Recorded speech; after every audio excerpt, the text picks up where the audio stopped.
Assalamu alaikum. Welcome to Chemistry Gully. This is Fatma Jahangir and today our topic is NED University Admission Test Preparation Guide. आज के topics में हमारे पास included है कि what to prepare for NED admission test, how to initialize the preparation and क्या institute जाना चाहिए या नहीं। तो इन चीज़ों को हम अभी डिस्कस करेंगे। So first of all, the key ingredient for the NED admission test preparation are these four things only. बहुत सारे बच्चों में बल्कि इस लेवल पे रूमर्स बहुत होते हैं कि पता नहीं टेस्ट कहाँ से बन के आएगा, कैसा होगा, उसमें पता नहीं क्या आ जाएगा। बट जो मेन चीज़ है वो हर बच्चे को मैं ये बताना चाहती हूँ कि जो टेस्ट है, जो ECAT है या MCAT है, किसी तरीके का भी एडमिशन टेस्ट है, वो आपकी टेक्स्ट बुक में से आएगा। टेक्स्ट बुक की कुछ लिमिट्स हैं, वो उसके अंदर से आएगा, कोई सवाल उससे बाहर नहीं आएगा, ना आ सकता है। तो ये सबसे बड़ी कन्फ्यूजन होती है बच्चों में। और रूमर्स भी बहुत फैलते हैं कि नहीं यार इस बार ऐसा आएगा, इस बार ऐसा आएगा, इस बार उन्होंने ऐसा बनाया है। तो इन सब बातों पे नहीं जाएं, अपनी टेक्स्ट बुक पे ध्यान दें। दूसरी चीज़ ये होती है कि बोर्ड कौन सा होगा, बोर्ड सिलेक्ट करना होता है। तो इंजीनियरिंग यूनिवर्सिटीज़ में बेसिकली जिस शहर में जो यूनिवर्सिटी होती है या जिस बोर्ड के अंडर होती है, वहाँ उस बोर्ड का मेजर पोर्शन आता है। अब मेरी इस बात से कहने का मकसद नहीं है कि अगर NED यूनिवर्सिटी कराची बोर्ड में तो 100% कराची बोर्ड से आएगा। 100% नहीं तो 80 to 90% कराची बोर्ड से ही आएगा। ठीक है, तो उस शहर वाइज आप इसकी तैयारी करें। ठीक है, और जो 80% फॉर एग्जांपल अगर कराची बोर्ड से आएगा तो जो 20% दूसरे ट्रैवल बोर्ड से आएगा, तो उसका मतलब ये नहीं है कि वो आपको नहीं आता होगा। उसका मेजर पोर्शन कराची बोर्ड के बच्चे भी कर सकते हैं। तो similarly text books, your notes, because the notes which you make in your student life are more than text books and more than what teacher says, क्योंकि वो उन वर्ड्स में होता है जो आप अपने आप को समझाने के लिए लिखते हैं, जो आपको समझ आता है, सिर्फ वो किसी और को समझ नहीं आता। तो नोट्स आर वेरी इंपॉर्टेंट।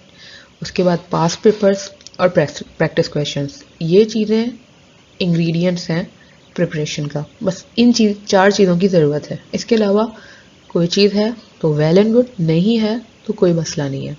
ये चार चीज़ें होनी बहुत ज़रूरी हैं। Now as I have told you the main ingredients for the preparation, so now it's up to you कि आप उसको किस तरीके से लेकर चलते हैं, आप उसको कैसे डिवाइड करते हैं, because every person has a different nature and attitude towards the preparation। तो ये आप लोगों पे है कि आप उसको कैसे पढ़ते हैं। बट कुछ टिप्स हैं जो मैं आपको देना चाहूँगी।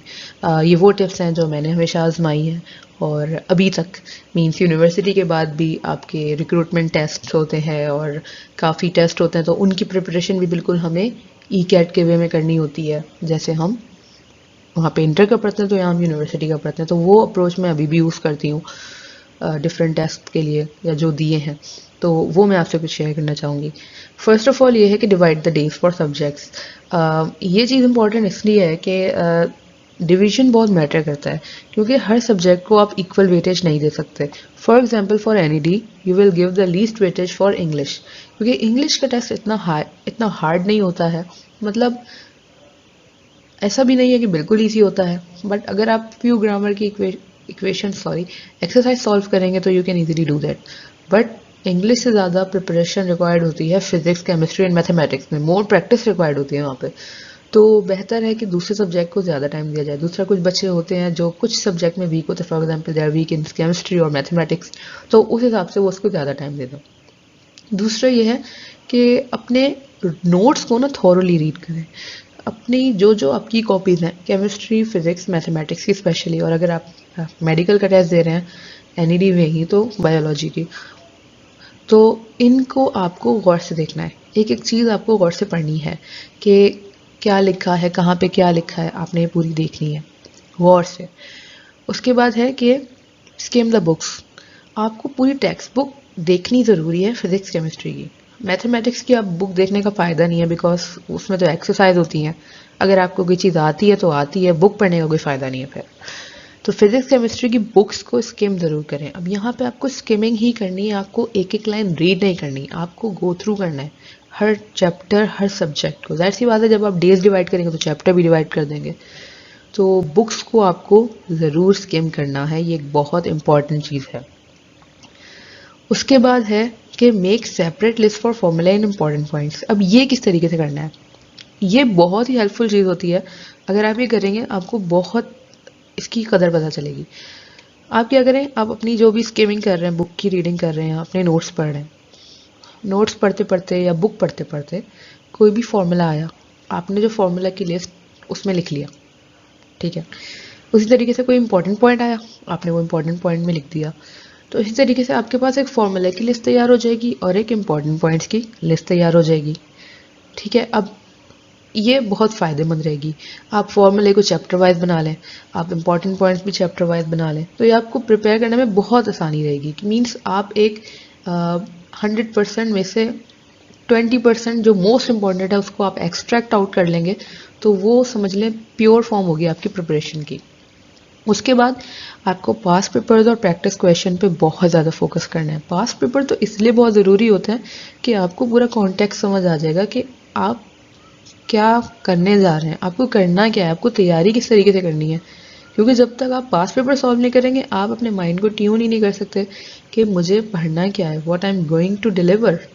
जब आपको पता होगा कि हाँ ऐसा पेपर आता है, the context is like this, no I will prepare accordingly. तो इस तरीके से पास्ट पेपर की इंपॉर्टेंस यहाँ जाती है। उसके बाद प्रैक्टिस क्वेश्चन। प्रैक्टिस क्वेश्चन तो हर चीज़ में, एक फेमस जो कोट है कि practice makes the man perfect, तो ये हर जगह, हर जिंदगी के स्टेज पे प्रैक्टिस तो है ही ज़रूरी। तो सिमिलरली यहाँ भी हो जाती है। एक जो मेन टिप या प्रो टिप मैं आपको देना चाहूँगी, जिसकी वजह से आपकी फॉर्मूले और इम्पॉर्टेंट पॉइंट की जो चीज़ है वो आपके जहन से नहीं निकलेगी, और अगर आप ये कर लें तो आई कैन गारंटी कि आप ये चीज़ें भूल नहीं सकते, बल्कि ये भूलेंगी नहीं आप, बल्कि आपकी यूनिवर्सिटी लाइफ तक आपके जहन में रहेंगे। और फिजिक्स, केमिस्ट्री एंड मैथमेटिक्स के बेसिक रूल्स यूनिवर्सिटी लाइफ में क्या अहमियत रखते हैं इंटरमीडिएट के, इसका अंदाज़ा आपको यूनिवर्सिटी लाइफ जाके ही होगा। मतलब ये ज़ाया नहीं जाएगा अगर आपको ये चीज़ें जहन में बैठ जाएंगी। तो वो ये चीज़ है जो कि मैंने भी की है और मुझे बहुत ज़्यादा फ़र्क इसका लगा कि जो भी आप ये तैयार करेंगे अपने फॉर्मूले और इम्पॉर्टेंट पॉइंट्स के नोट्स, आप जब भी सुबह उठें या अपनी तैयारी स्टार्ट करें तो आप इनको गो थ्रू करें, ठीक है। मतलब फॉर्मूले की पूरी लिस्ट देख ली, इंपॉर्टेंट पॉइंट्स की पूरी लिस्ट देख ली। यहाँ पे आपको बिल्कुल जल्दी जल्दी वाला पढ़ना है, इनको याद नहीं करना। आपको फॉर्मूले याद नहीं करने, एक एक फॉर्मूला नहीं याद करना, आपको एक एक पॉइंट नहीं याद करना, आपको उनको बस रीड आउट करना है। इससे क्या होगा कि आप 10 to 15 डेज अगर ये सिर्फ करेंगे तो आपको वो चीज़ें जहन में बैठ जाएंगी, फॉर्मूला जहन में बैठ जाएगा, इंपॉर्टेंट पॉइंट जहन में बैठ जाएगा, आपको उसको याद नहीं करना पड़ेगा, क्योंकि वो चीज़ रोज़ रोज़ देख कर आपके जहन में बैठ जाएगी, ठीक है। और इसको हार्डली लगेंगे 5 to 10 मिनट्स, दैट्स इट। तो 5 to 10 मिनट्स अगर आप अपनी प्रिपरेशन से पहले या सुबह उठ के, जिसको जो फीजिबल लगता है वो ये काम अगर कर ले, तो उसको ये जो इम्पोर्टेंट चीज़ें हैं ये सब जहन में रह जाएंगी और ये बहुत काम आएंगी फिर आगे ना। उसके बाद जो बच्चों के जहन में सवाल होता है कि इंस्टीट्यूट करना चाहिए या सेल्फ स्टडी करनी चाहिए, तो वैसे तो आजकल इंस्टीट्यूट भी ऑनलाइन हो रहे हैं, तो एक सेल्फ स्टडी सॉर्ट ऑफ ही हो जाती है।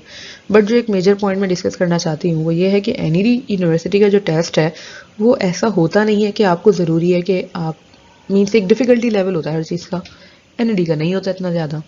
तो खैर ये बच्चों पे भी डिपेंड करता है किसको कैसा लगता है, बट अगर एक ऑन दी एवरेज देखा जाए कि एनईडी का टेस्ट कैसा होता है, it is not hard at all, it is normal for an average student as well. तो उस हिसाब से self study is totally enough, very very enough. और अगर नॉर्मल एक बच्चा अपने नोट्स कॉपीज़ को पढ़ के भी जाए तो he can easily clear NED test. तो उससे ये तो हो गई एनईडी की कॉम्पिटेंसी लेवल। तो यहाँ पे ये चीज़ है कि एक आपका लाइफ का मैटर होता है, because you are entering into the professional life, और एक बहुत बड़ा टर्निंग पॉइंट होता है आपकी लाइफ का। आप इंटरमीडिएट से एक ऐसी डोमेन सेलेक्ट करने जा रहे हैं कि which is going two means आपकी लाइफ डिफाइन करेगी है। आपको नेक्स्ट 40 ईयर्स 50 ईयर्स में क्या करना है ये डिसाइड करेगा आपका डिसीजन। तो आई थिंक अगर कोई अफोर्ड कर सकता है या उसको लगता है कि हाँ उसको जाना चाहिए तो वो चला जाए। इसका रीज़न ये होता है, मीन्स इंस्टीट्यूट में वो एडमिशन ले ले, इसका रीज़न ये होता है कि इनकेस आपने इंस्टीट्यूट में एडमिशन नहीं लिया और आपका एडमिशन भी नहीं होता, तो एक बच्चे के जहन में ना ज़िंदगी भर एक ये बात आ जाती है कि काश अगर मैंने एडमिशन ले लिया होता ना तो मेरा एडमिशन हो चुका होता। ये बात जहन में आ जाती है, जबकि चीज़ें तो नसीब पर डिपेंड करती हैं।